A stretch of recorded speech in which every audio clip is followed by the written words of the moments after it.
Qushlarning mayin sayrashi bilan uyg'ondingiz. Quyosh charaqlab turibdi. Derazani ochib atrofga bir qaradingiz-u, yuz-qo'lingizni yuvish uchun yura boshladingiz.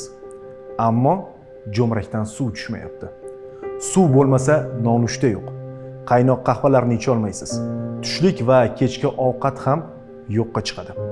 Qishda esa uyingizda sovuq hukmronlik qila boshlaydi. Chunki markaziy isitish tizimi ham, alohida isitish kotyollari ham suvsiz ishlamaydi. Uy sovuq bo'lgani uchun isitmangiz chiqadi. Badaningiz og'riy boshlaydi. Bular shunchaki xayolga kelgan misollar xolos. Birlashgan Millatlar Tashkiloti ma'lumotlariga ko'ra, hozir 1,2 milliarddan ziyod odam doimiy ravishda toza suvga muhtoj.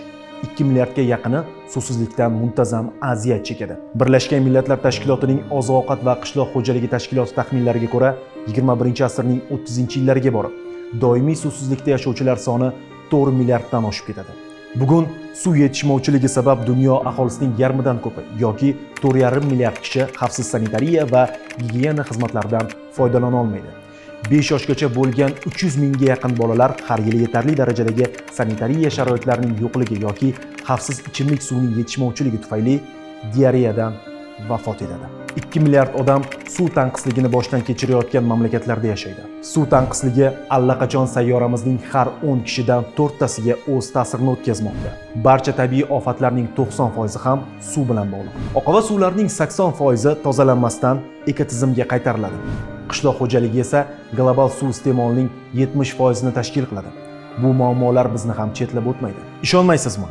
Ekspertlarning hisob-kitoblariga ko'ra, Markaziy Osiyoning ayrim mintaqalarida 2040-yilga borib suv resurslariga bo'lgan ehtiyoj 3 barobar oshadi. Vaqt o'tishi bilan iqtisodiy zarar yalpi mintaqaviy mahsulotning 11%ga yetishi mumkin. 2030-yilga borib O'zbekistonda chuchuk suv tanqisligi 7 milliard kub metrga yetishi mumkin. Bu 4 ta Chorvoq suv ombori yoki deyarli 2 ta Tuzkon ko'lining hajmini tashkil etadi. 2050-yilga borib defitsit 2 barobar ortadi. Oxirgi 50 yil ichida iqlim va antropogen o'zgarishlar tufayli mamlakatimizning asosiy daryolari Sirdaryo va Amudaryo o'z hajmining 20% ni yo'qotadi. Bu o'z navbatida chang bo'ronlari va qurg'oqchilikka olib keladi. Bu esa suv tanqisligi muammosini yanada kuchaytiradi. Biz suvni har kuni iste'mol qilamiz. Chanqaganda, kir yuvganda, ovqat pishirganda va o'simliklarni sug'organda.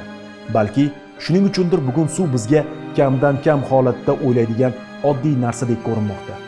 Aslida esa usiz hech kim yashay olmaydi. Ovqatsiz odam bir necha hafta omon qoladi, ammo suvsiz faqat 4-5 kungacha yashashi mumkin xolos.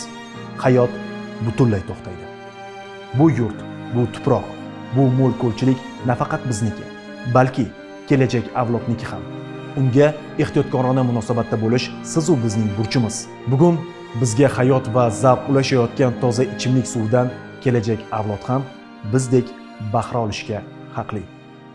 Suv nasri.